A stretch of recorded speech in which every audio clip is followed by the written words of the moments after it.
Hey everyone, today we're making Khachapuri, a Georgian flatbread filled with delicious gooey cheese alongside Adjika, a spicy, tangy dipping sauce. So take a pause, here's everything you need.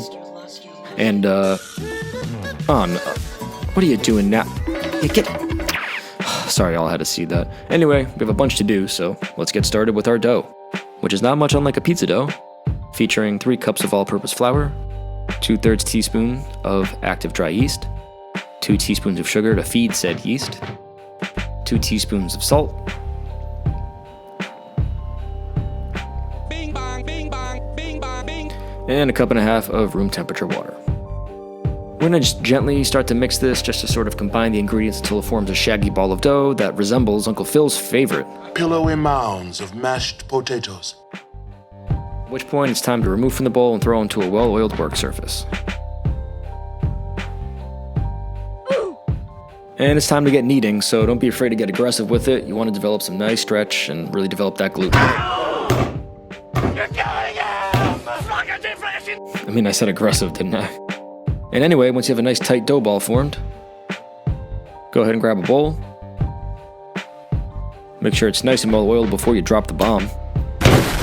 Cover it with some cling film and let it proof for about an hour or until it's doubled in size.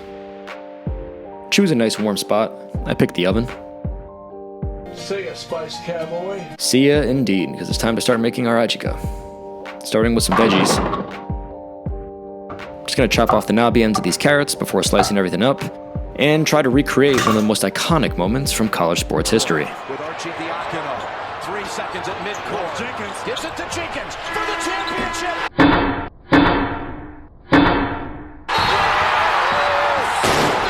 I remember it like it was yesterday.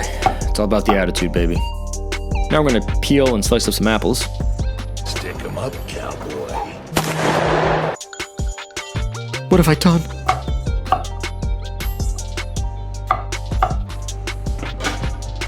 Then we're gonna take 2 of the largest bell peppers I've ever seen in my entire life, chop off the top, scoop out the guts, and give them a slice. And next we're gonna add some bird's eye chilies just to add a little bit of heat. Why is it spicy? 'Cause it's tasty. Alongside a bunch of tomatoes. And a smashed up head of garlic. Hey, that's good. That's enough fucking slices, man! Clearly there's an aggression issue in this episode. I'll work on that for the next one, guys. But now it's time to start blending and carefully add that blade because, well, you know. Safety first. And go ahead and start loading it up. You might have to do it in batches. That's what I did. But at the end of it, you should have a nice, vibrantly colored, smooth puree. Pretty.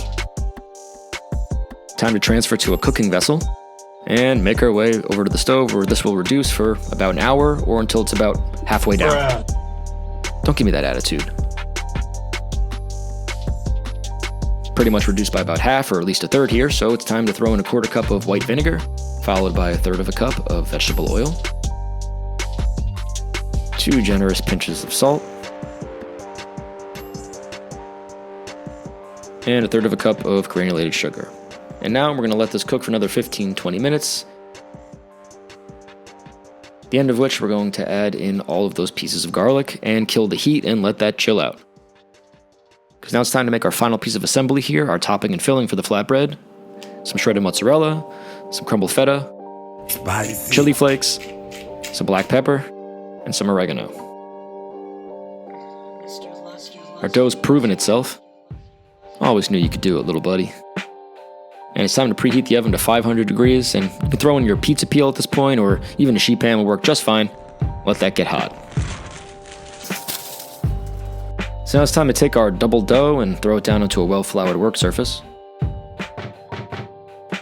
And divide it into some equal pieces, which clearly I struggled with, but, you know, do your best. And you can just throw those extra pieces on a well-floured sheet pan for now, covered by a towel. So now we got our dough ball, and I'm just going to start rolling this out into about a 10-inch round, going gently from the center and working my way out. And if it ever gets sticky, you can just go ahead and add a little bit of flour to it. Now it's time to add our cheese filling. I added about a 1/2 cup's worth here. In retrospect, I probably would have added a little more, but you know, to each their own. But what's important here is this pinch and fold technique. You want to seal all that cheese inside the dough, So I'm kind of doing this sort of a pie crust method, or you see this in a soup dumpling. It kind of looks like a giant soup dumpling anyway, but the idea here is to keep everything tied in that center knot, so when you flip it over and roll it back out, all that cheese stays inside. Gently roll this out into a 7-inch round. Just pinch up any of those seams and go ahead and store that for now, because you're going to heat up a skillet over medium-high heat.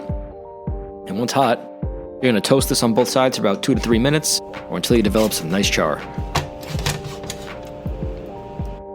Okay, well, maybe not as charred as this, but honestly I just kind of forgot about it, but you know, hey.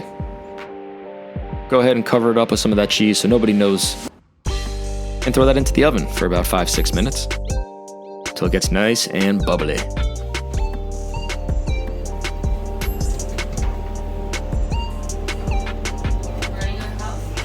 Well, no, but I understand why you think that, since the fire alarm went off about 3 times while I was making this, but look what we got out of it. So all that's left here is just to slice it up. Serve it alongside some of that piping hot Adjika, because I just couldn't wait. Dip it in, take a bite, and all I gotta say is just... So good and tasty? And that's all for me. So thanks for watching, hope you enjoyed this video, thanks for following along, and until the next time, cheers.